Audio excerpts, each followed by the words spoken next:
জানেন কি রামায়ণের কুম্ভকর্ণ 6 মাস ঘুমিয়ে থাকতেন কেন?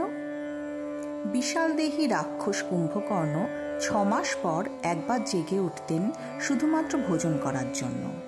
সে সময় ক্ষুধা মেটানোর জন্য তিনি সামনে যা কিছু পেতেন তাই ভক্ষণ করতেন। কিন্তু শুরু থেকেই কি তিনি এমনটাই ছিলেন? না, কুম্ভকর্ণের জ্ঞান, বাহুবল, বিচক্ষণতার জন্য তাকে ঈর্ষা করতেন দেবরাজ ইন্দ্র।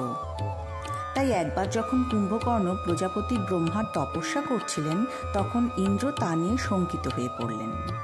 কুম্ভকর্ণের তপস্যায় সন্তুষ্ট হয়ে যখন প্রজাপতি ব্রহ্মা বর চাইতে বললেন, তখন ইন্দ্রের অনুরোধে বাগদেবী সরস্বতী কুম্ভকর্ণের জিহ্বা আংশিকভাবে আটকে দেন।